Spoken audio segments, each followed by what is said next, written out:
ሰላም እንዴት አመሻችሁ? ውድ ስለ አርሰናል ዩቲዩብ ቻናል አድማጭና ተመልካቾቻችን፣ እንደተለመደው ዛሬ ስለ አርሰናል የተለያዩ መረጃዎችን ይዘን መጠናል። በተለይ ትናንት ክለባችን ከኮሞ ጋር ያደረገውን የመጨረሻ የውድድር ዓመት የፕሪሲዝን ጨዋታውን አንዳቻ በማጠናቀቅ ጨርሷል። በቀጣይ እሁድ ደግሞ ከማንቸስተር ሲቲ በኮሚኒቲ ሺልድ የሚጫወት ይሆናል። እንዲሁም ሌሎችም የዝውውር መረጃዎች ይዘን መጠናል። ላይክ እንዲሁም ሰብስክራይብ በማድረግ አብራችሁን ሁኑ። ጋላታሳራይ ጋብርኤል ማርቲኔሊን ለማስፈረም ከአርሰናል ጋር ንግግር እያደረጉ ነው ሲል ዛሬ ላይ ቤን ጄኮብስ ዘግቧል። ከትላንት ጀምሮ እኔም ያሉትን መረጃዎች ወደ እናንተ አድርሼላችሁ ነበር እና ጋብርኤል ማርቲኔሊ አርሰናልን የሚለቅ ከሆነ ወደ ትልልቆቹ ሊጎች ሄዶ መጫወትን ይመርጣል ሲል ነው ገነር ብሎግ የዘገበው እና የፉትቦል ለንደኑ ዘጋቢ ይቅርታ፣ የአትሌቲኩ ዘጋቢ ገነር ብሎግ እንደዘገበው ጋላታሳራይ ለማርቲኔሊ 45 ሚሊዮን ዩሮ አቅርቧል። ብራዚላዊ ተጫዋች አርሰናልን ለመልቀቅ ግፊት እያደረገ አይደለም። ከክለቡ ጋር የሚለያይ ከሆነ በአውሮፓ ጠንካራ ሊጎች ወደ አንዱ እንደሚዘዋወር ይጠበቃል ሲልም ነው የዘገበው እና ከአውሮፓ 5 ሊጎች ወደ ፕሪሚየር ሊግ አርሰናል ይለቀዋል ተብሎ አይታሰብም።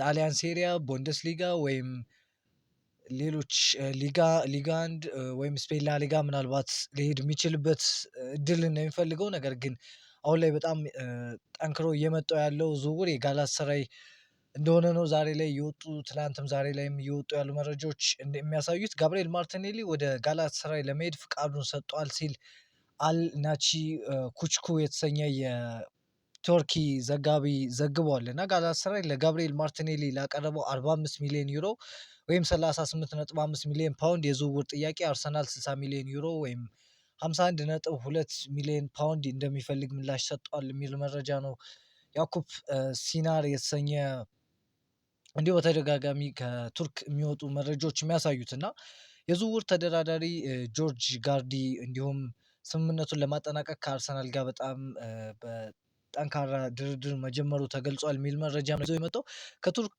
የሚመጡ ምንጮች የሚያሳዩት ከሆነ የትኛው ታማኝ እንደሆነ እርግጠኛ ባንሆንም ነገር ግን የትሮሳርድን ዝውውር ከመጀመሪያ ጀምሮ ሲዘግብ የነበረው እና ታማኝ የሆነው ያጊስ ሳባንኮግሉ እንደዘገበው ጋብርኤል ማርቲኔሊን በተመለከተ የቀረበው የዝውውር ጥያቄ እስከ 60 ሚሊዮን ዩሮ የሚደርስ ከሆነ ስምምነቱ ሊጠናቀቅ እንደሚችል ተገልጿል። ምክንያቱም አርሰናል የሚፈልገው ያ ስለሆነ ነው እና አርሰናል የቱርክ ክለብ ሊከፍለው በሚችለው ክፍያ ኤታን ዋኔሪ ላይ ለመሸጥ ፈቃደኛ መሆናቸውን ለጋላታሳራይ ያሳውቀዋል። የአሰልጣኝ ቡድኑም ተጫዋቹን አድንቋል። በአሁኑ ጊዜ የንዋኔሪ ሁኔታ ከማርቲኔሊ የበለጠ አዎንታዊና ተጨባጭ ነው ሲልም ዘግቧል። ትላንትም አድርሻችሁ ነበር ይህንን መረጃ እና በተለይ ከትላንቱ ጨዋታ ከኮሞ ጨዋታ በኋላ ጋብርኤል ማርቲኔሊን በቋሚነት ጀምሮ ነበር። እንዲሁም ኤታን ዋኔሪን በቋሚነት ጀምሮ ጥሩ እንቅስቃሴ ማሳየት ችሏል እና በተለይ ኤታን ዋኔሪን አሁን ላይ ትላንት በተለይ ያሳየውን እንቅስቃሴ ሳይ በጣም ጥሩ የሚባል እንቅስቃሴ ኳስ ከእግሩ ላይ ራሱ ኮሞች ለመቀማት እስከሚቸገሩ ድረስ ነው ጥሩ እንቅስቃሴ በተለይ ታይት ስፔስ ወይም በጠባብ ቦታዎች ላይ ሲንቀሳቀስ የነበረው እና ሌሎች ተጫዋቾቻችን ይሄ እንደ ቪክተር ዮከሬሽ፣ ካይ ሃቨርትስ ሌሎች ተጫዋቾች እንኳን በዛ ቦታ ጋር ማድረግ የማይችሉትን ነገር ነው እሱ ሲያደርግ የነበረው እና አርሰናል ተጫዋቹን መሸጥ ካለበት ራሱ ባይባክ ክሎዝ ወይም መልሶ የመግዛት አማራጭ ውሉ ላይ አካቶ ቢሸጠው ብዬ አስባለሁ በግሌ እና ኤታን ዋኔሪ ወደ ጋላታሳራይ ለመሄድ አሁን ላይ ከማርቲኔሊ ይልቅ የቀረበ ተጫዋች ነው። ምክንያቱም ጋብርኤል ማርቲኔሊ ከቻለ ወደ አውሮፓ ላሉ 5 የአውሮፓ ላይ ላሉ 5 ሀገሮች መፈረም ይፈልጋል እና ምክንያቱም በአውሮፓ ላይ መቆየት ስለሚፈልግ ነው። ወደ ተርኪ የመሄድ ፍላጎት የለውም። ነገር ግን አንዳንድ ምንጮች ደግሞ ፈቃደኛ ሆኗል የሚሉም መረጃዎች አሉ። እስካሁን ግን የጠራ ነገር የለም። ጋላታሳራይ ላቀረበላቸው የ45 ሚሊዮን ዩሮ ጥያቄ ከአርሰናል በቀጣዮቹ ሰዓታት ምላሽ እየጠበቁ ነው ሲል ፍሎሪያን ፕላተንበርግ ዘግቧል እና ጋላታሳራይ የመጀመሪያ የዝውውር ጥያቄ ወደ 38.5 አካባቢ ይመስለኛል የሚጠጋ ሚሊዮን ፓውንድ ካቀረቡ በኋላ አሁንም ደግሞ የዝውውር ጥያቄ አሻሽለው አቅርበዋል እና የአርሰናልንም መልስ እየጠበቁ እንደሚገኙ ነው የተዘገበው። አንድሪያ በርታ ከጋላታሳራይ ጋር ጠንካራ ግንኙነት ካለው የጣሊያን እግር ኳስ ወኪል ጆርጅ ጋርዲ ጋር በቀጥታ እየተነጋገሩ ነው። ውይይቱን በማርቲኔሊና ኤታን ዋኔሪ ዙሪያ ነው ሲል ሪያን ታይለር ዛሬ ላይ ዘግቧል እና በተለይ በሁለቱ ተጫዋቾቻችን መካከል ጋላታሳራይ ለማስፈረም እየሰራ የሚገኘው ነገር ጠንከር እያለ መጥቷል። ጋላታሳራይ ለማርቲኔሊ ወደ 38.5 ሚሊዮን ፓውንድ የሚጠጋ ጥያቄ አቅርቧል የሚል መረጃ ነው የወጣው።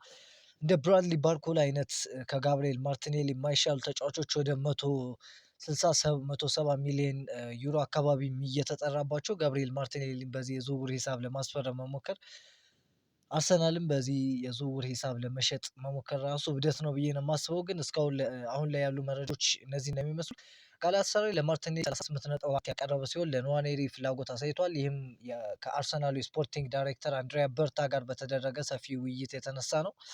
በውይይቱ ወቅት ቪክተር ኦሽሜን ወደ አርሰናል ሊዘዋወር የሚችልበት እድል ተነስቷል። ጥያቄው በአንድሪያ በርታ የቀረበ ይሁን ወይም ኦሲሜን ራሱን ለክለቡ ያቀረበ ይሁን የተረጋገጠ ነገር የለም ሲል ነው ማትሎ የቴሌግራፉ ዘጋቢ ዛሬ ላይ በስፋት ይዞት የወጣው መረጃ። አርሰናል ለኦሽሜን የረጅም ጊዜ ፍላጎት ቢኖረውም በዝውውር ዝርዝር ውስጥ ከአልቫሬዝ በታች ይገኛል። ለአርሰናል አልቫሬዝ ቀዳሚ ምርጫ ናቸው ነው ቢሆንም የአትሌቲኮ አቋምና ተጫዋቹ ከ100 ሚሊዮን ፓውንድ በላይ ሊያስወጣ ስለሚችል አርሰናል ወደ ሌላ አማራጮች እንዲያዞሩ ሊያደርጋቸው ይችላል ሲልም ነው የዘገበው። እና አርሰናል ቪክተር ኦሽሜን ላይ የረጅም ጊዜ ፍላጎት እንዳለውም ነው በዜናው ላይ ያካተተው ማትለው። ጋላታሳራይ በትላንትናው ዕለት በወኪሎቹ በኩል ለቪክተር ኦሽሜን ከአል ሂላል በቃል ደረጃ የቀረበላቸውን የ130 ሚሊዮን ዩሮ ጥያቄ ውድቅ አድርጓል። መረጃ ፍሎሪያን ፕላተንበርግ ዘግቧል። ይህን ያክል የዝውውር ዋጋ ከሆነ በእርግጠኝነት አርሰናል ከዚህ በላይ ተጫዋቹ ምንም ያክል ቢፈልገው ያወጣል ተብሎ አይጠበቅም። ካወጣ ራሱ ለሁሊያን አልቫሬዝ ነው ሊሆን የሚችለው እና ይህ ዝውውር የማይሆንበት እድል እንዳለና ይህም ቪክተር ኦሽሜን በጋላታሳራይ ሊቆይ እንደሚችል ብዙ ምንጮች እየጠቀሱ ነው የሚገኙት። ጋላታሳራይ አሁን ለመደራደርም ሆነ ወደ ንግግር የመግባት ምንም አይነት ፍላጎት የላቸውም ሲልም ነው ፍሎሪያን ፕላተንበርግ የዘገበው። እና ማርቲኔሊም ወደ ቱርክ ለመሄድ እያመነታ ነው የሚል መረጃ ሳሚ ሞክቤልም ይዞ መጥቷል። አሁን ላይ ለአርሰናል ነገሮች እየከበዱበት የመጡ ይመስላሉ። በተለይ ቪኒሲየስ ጁኒየር ዝውውር ላይ ያለውን ነገር አሟጦ ከተጠቀመ በኋላ ያ ነገር ሲከሽፍ አርሰናል አሁን ላይ ወዴት እንደሚሄድ ግራ ገብቶታል። ጋብሪኤል ማርቲኔሊን ከሸጠ ግዴታ ተጫዋች ማምጣት አለበት። በዛ ቦታ ደግሞ ማን ይመጣል በጣም ትልቅ ጥያቄ ነው። ምክንያቱም በአሁን ላይ ጥራታቸውን የጠበቁ ተጫዋቾች የሉም። ምናልባት በተደጋጋሚ እንዳልኳችሁ ኬናን ይልዲዝ ብቻ ነው በአሁን ላይ ምናልባት ሊሸጥ የሚችልና ሪያሊስቲክ የሆነ ወይም አርሰናል አገኘዋለሁ ብሎ ቢያስብ እንኳን እንደ ህልም የማይቆጠረው ሌሎች ምናልባት ሉዊስ ዲያዝ ሊሆን ይችላል። እሱም ባየር ሙኒክ አይለቀውም ወይም ኪቪቻ ክቫራትስኬሊያንም ፒኤስጂ አብዶ ካልሆነ በስተቀር አይለቀውም እና አውሮፓ ላይ አሁን ላይ በግራ ክንፍ አጥቂ ቦታ ላይ በጣም የጠበበ ኢሚንት የሚባል ደረጃ የለም በሚባል ደረጃ ይገኛል እና ጥራት ያላቸው ተጫዋቾች ኬናን ይልዲዝ ብቸኛው አማራጭ ነው የአርሰናል። ጋብሪኤል ማርቲኔሊን ከሸጠ ምናልባት እሱ ላይ እርግጠኛ ሆኖ ይሆናል ብዬ አስባለሁ እና በሚቀጥሉት ቀናት ስለ ጋብሪኤል ማርቲኔሊ አዳዲስ ሁኔታዎች ሊመጡ ይችላሉ። ሳሚ ሞክቤል በመጨረሻም ስለ ጋብሪኤል ማርቲኔሊ የዘገበውን ዘገባ ልንገራችሁ። ፒኤስጂ ባለፉት ሳምንታት ላይ በማርቲኔሊ ላይ ፍላጎት የነበራቸው ቢሆንም ግን የኋላ ኋላ ወደ ሌሎች ኢላማቸው ፊታቸውን አዙረዋል። አንድሪያ በርታና ረዳቱ ማውሪዚዮ ማሼሊ ማለትም የታዳጊዎችን የሚመለምለው ማለት ነው በቱርክ ጠንካራ የሆነ ግንኙነት ያላቸው ሲሆን በዚህ ክረምት ተጫዋቾችን ለመሸጥ እየተጠቀሙባቸው ይገኛል የሚል መረጃ ነው ይዞ የወጣ።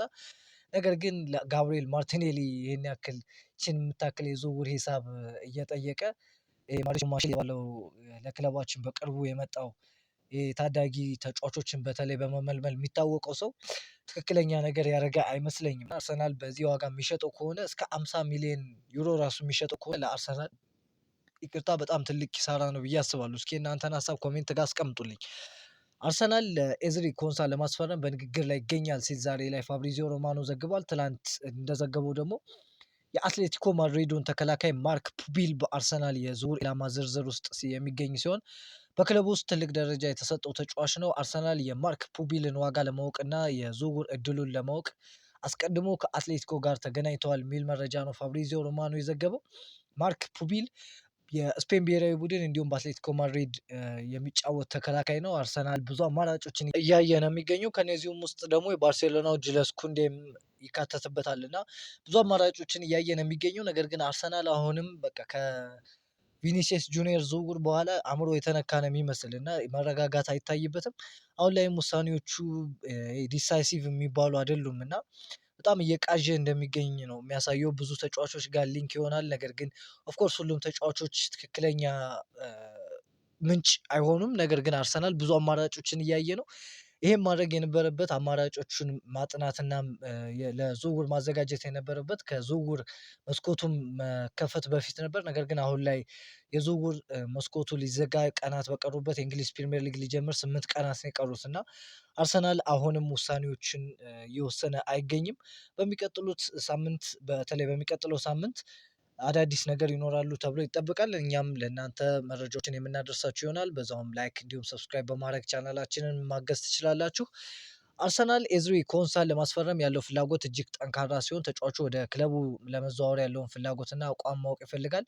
አርሰናል ያቀረበው የዝውውር ሂሳብ በከፍተኛ ሁኔታ ለማሻሻል እያሰበ ሲሆን ይህም ከተፈጸመ ስምምነቱ የማጠናቀቅ እድሉ ከፍተኛ እንደሆነ ተገልጿል ሲል ዛሬ ላይ ቤን ጄኮብስ ዘግቧል። አርሰናል ኮንሳን ለመቀላቀል ፍቃደኛ ነው። ኮንሳ አርሰናል ለመቀላቀል ፍቃደኛ ነው፣ ነገር ግን ክለቡ እንዲለቀው ግፊት አያደርግም ሲልም ማትሎ ዛሬ ላይ ዘግቧል። እና አርሰናል አሁንም ተከላካይ ቦታ ላይ ተጫዋች እየፈለገ ሲሆን ነገር ግን የትኛውን ተጫዋች እንደሚያስፈርም እስካሁን የታወቀ ነገር የለም። ነገር ግን ኤዝሪ ኮንሳ ለአርሰናል ዋነኛ ኢላማ ይመስላል። ምናልባት አርሰናል የዝውውር ሂሳቡን ከፍ የሚያደርግ ከሆነ ተጫዋቹን ሊያስፈርም ይችላል። ክለቡ አስቶን ቪላ ደግሞ 60 ሚሊዮን ፓውንድ እና ከዛ በላይ ለዝውውሩ እየጠየቀ ይገኛል። ናፖሊ ጋብርኤል ጄሱስን ለማስፈረም ያሉትን ሂደቶች ያውቃሉ። በክለቡ ውስጥ ንግግሮች ተደርገዋል። አሁን ዝውውሩ ከናፖሊ በሚለቁ ተጫዋቾች ላይ ይወሰናል። በግል ጥቅማ ጥቅም ተስማምተዋል፣ ግን ንግግሮች እንደቀጠሉ ናቸው ሲል ፋብሪዚዮ ሮማኖ ዘግቧል። ማቴዎ ሞሬቶ የተሰኘው ዘጋቢ ደግሞ ናፖሊ አርሰናል በጄሱስ ዝውውር ዙሪያ የሚያደርጉት ንግግር ጥሩ ደረጃ ላይ ደርሷል የሚል መረጃ ነው የወጣው። ስለ ጄሱስ ዛሬ ላይ ብዙም መረጃዎች አልወጡም። ዌስትሃም ሪስ ኔልሰንን በቋሚ ዝውውር ለማስፈረም ተቃርበዋል። አርሰናል ተጫዋቹን በቋሚ እንዲለቅ ነበር የሚፈልገው፣ እሱንም ዌስትሃም ተስማምቶበታል ሲል ዌስትሃም የተሰኘ ዘጋቢ ዘግቧል። ሪስ ኔልሰን በክለባችን 1 ዓመት ብቻ ነው የሚቀረው እና በቀጣይ ውድድር ዓመት እለቀዋለሁ ብሎ ካሰበ በነፃ ይለቀዋል። ነገር ግን በዚህ የዝውውር መስኮት ሊለቀው እየሰራ ነው የሚገኘው። አርሰናል በሪስ ኔልሰን ሽያጭ ጉዳይ ላይ ከዌስትሃም ጋር ንግግር ላይ ናቸው። ዝውውሩ መጠናቀቅ ከቻለ አርሰናል እስከ 3 ሚሊዮን ፓውንድ ሊያገኝ ይችላል ሲል ሳሚ ሞክቤል ዘግቧል።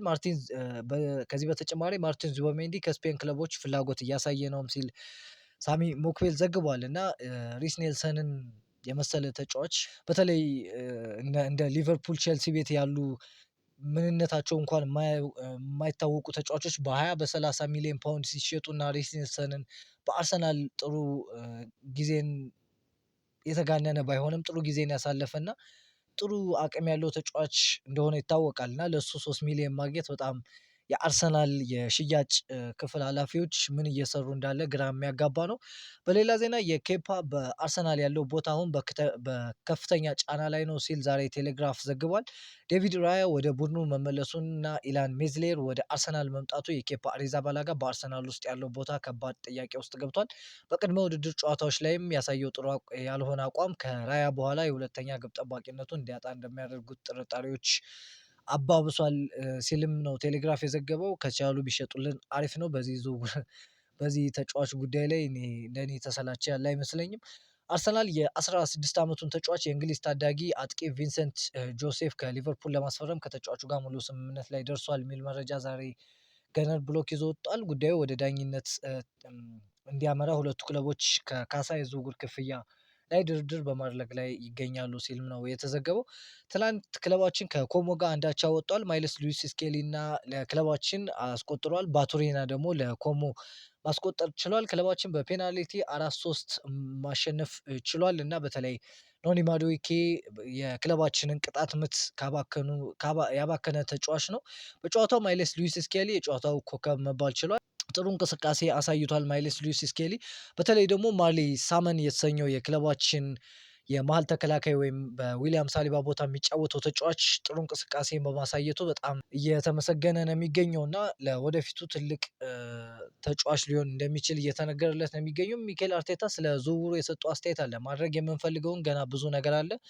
ወደ ስብስባችን ተጨማሪ ክህሎትና ጥራት ማምጣት አለብን። ይህንን ለማድረግ በጥብቅ እየሰራን ነው። ነገር ግን ነገሩ በእኛ ላይ ብቻ የሚወሰን ስላልሆነ ለማድረግ ቃል መግባት አንችልም። ቡድናችንን የውድድር ደረጃ ከፍ የሚያደርጉ በጣም ጥቂት ተጫዋቾች ብቻ ናቸው ያሉት ሲልም ሚኬል አርቴታ ገልጿል። እና በተለይ እንደ ሁሊያን አልቫሬዝ አይነት ተጫዋቾችን በስም ሳይጠቅስ እነሱን ለመጥቀስ የፈለገ ይመስለኛል። ምክንያቱም ተጫዋቾች ውሳኔያቸው ይጠበቃል እና ውሳኔው በእኛ ብቻ አይደለም ብሎ የተናገረበት ምክንያት ለዛ ይመስላል።